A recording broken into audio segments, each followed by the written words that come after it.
So let's see what we know. So far, we know 4 of the 6 needs. The last 2 I'm going to tell you in a minute because they're so clear. What's the first of the 6 human needs? Get it in your body, sit up in your chair, say it out loud. Go.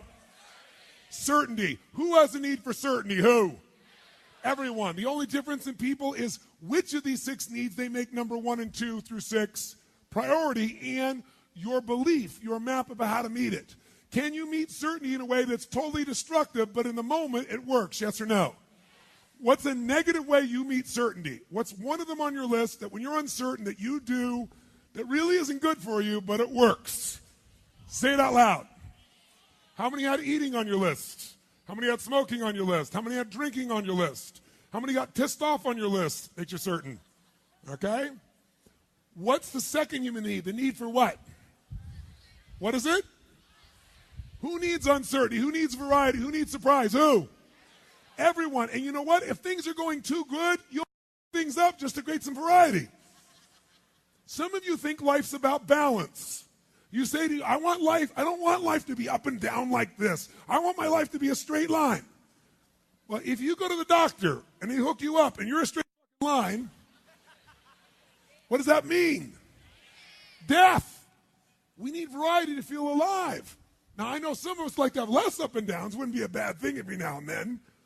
But we go through seasons and phases, and some seasons are more intense than others. And once you make it through some tough seasons, you can handle it. You can turn it into a roller coaster you enjoy instead of something that's killing you. That's part of the game. What's the third human need? The need for a feeling of what? Another word for that is to feel unique, to feel special, to feel important, to feel needed. All of those are the same basic need. Who has that need? Who? Some people say, I don't need that. I don't need all that significance. I don't need money and cars. I'm a Christian.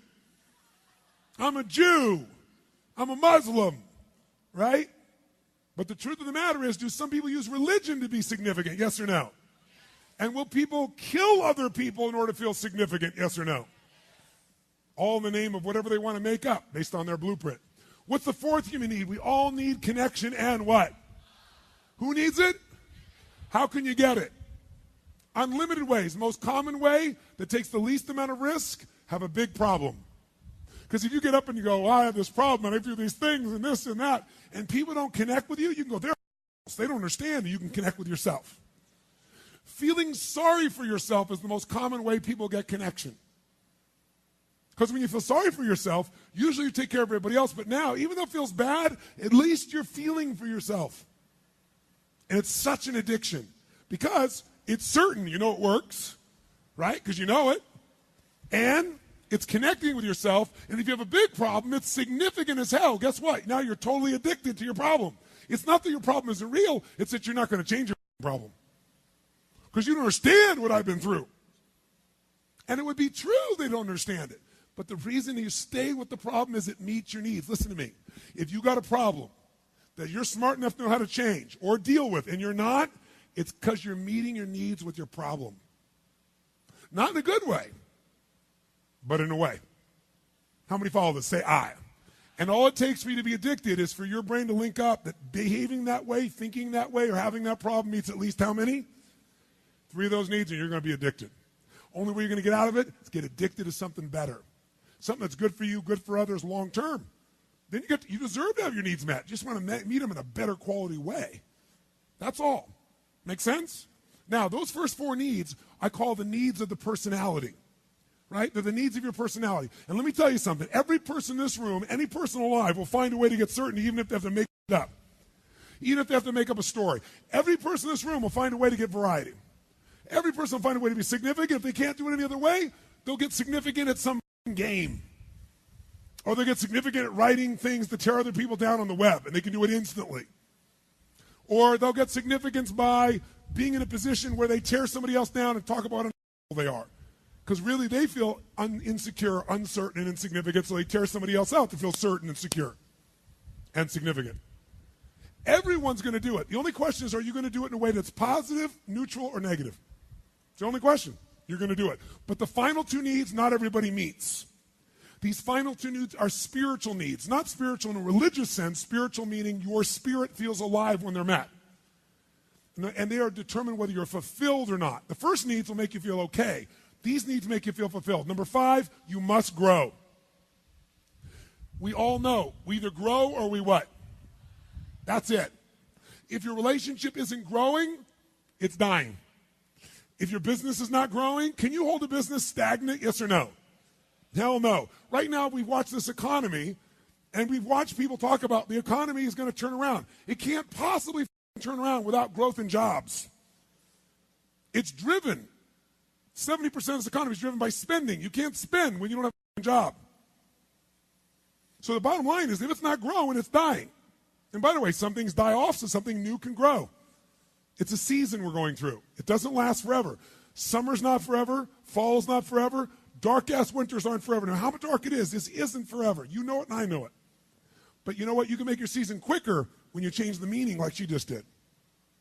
Right? You play the cards you've been gotten, and I'm going to play these cards. Whatever they are, I'm going to own this. I'm not going to let the world control me anymore. I'm taking it back. How many follow? Say I. So you got to grow. I really believe the universe doesn't care if you're happy. It cares if you grow. Because if you grow, the sixth thing becomes possible. You have something to give. We only have something to give that's special if we grow. We got to grow and give. If you just give to yourself, you don't feel alive. We've got to contribute. Number 6 is contribution. You've got to contribute beyond yourself to feel like your life is meaningful. Life's not just me, it's about we, and we know it. The first thing that happens when you're excited about something, you're real excited. How many of you think of someone when you're excited about who you want to share it with right away? How many got something like this in your life? Say I. Why do you want to share it? Because by sharing it, you're contributing something. You're sharing something. It grows. Some people, whenever they've got a problem, they want to share it too. But it's the way to make this connection. So these are the 6 needs. So now watch. Remember I said there were 2 differences in people. We have the same 6 needs. So here's a fireman on 9/11 who's going to run up into that World War, or up into, I should say, the World Trade Building, and he knows he's going to die. Were there some men and women that knew they were going to die, sent people down, kept going up to save other people? Yes or no? Why? Why would a person be willing to give their life for a stranger?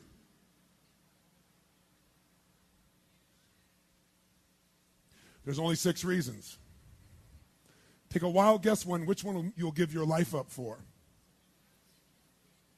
Significance, love, contribution. A mother or daughter will take the bullet themselves instead of let their child take them. That's love. That's a love most people don't know. Human beings have this incredible capacity to step outside themselves for something greater.